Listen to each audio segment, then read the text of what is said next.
जी नाज़रीन, करमपुर मां सां पुलिस कार्रवाई के हवाले से आम ख़बर की आगाही शेयर कंदा हलूं। ज़िले कशमोर के मुख़्तलिफ़ थाननि की पुलिस नफ़री जो कच्चे के मुख़्तलिफ़ इलाइक़नि में रूपोश जवाबदारनि की गिरफ़्तारी लाइ चढ़ाई करे ऑपरेशन कयो वियो। ऑपरेशन दुरानी मर थाने, जंगिड़ थाने ऐं कचो केटी जे इलाइक़नि में कयो वियो। ऑपरेशन दौरान शक की बुनियाद ते 8 माण्हुनि खे गिरफ़्तार करे अणॼातल हंध मुंतकिल कयो वियो, जंहिंखां पुछा गुछा जारी आहे।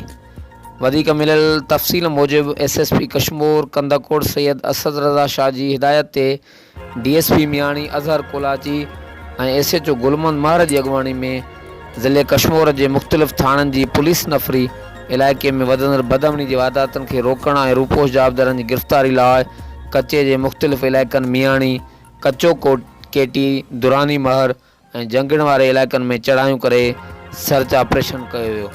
पुलिस ज़रियनि मूजिब मालूम थियो आहे त 8 खां वधीक माण्हू शक की बुनियाद ते गिरफ़्तार करे उन्हनि खे अणॼातल हंध मुंतकिल कयो आहे, जंहिंखां पुछा गाछा जो सिलसिलो जारी आहे।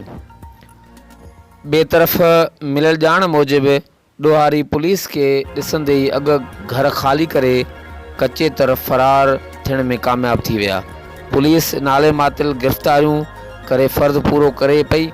वाज़े रहे तो गुज़िरियल केतिरे ई अरसे खां कशमोर ज़िलो बदअमनी की बाहि में सड़ी रहियो आहे ऐं वारदातनि सबबि आवाम सख़्त ख़ौफ़ वारी ज़िंदगी गुज़ारण ते मजबूर आहे।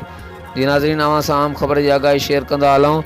ज़िले कशमोर के मुख़्तलिफ़ थाननि की पुलिस नफ़री जो कच्चे के मुख़्तलिफ़ इलाइक़नि में रूपोश ॾोहारियुनि के ख़िलाफ़ कार्रवाई कई वई। शक की बुनियाद ते 8 माण्हू गिरफ़्तार करे उनखे अणॼातल हंध मुंतकिल कयो आहे, जंहिंखां पुछा गुछा जो सिलसिलो जारी।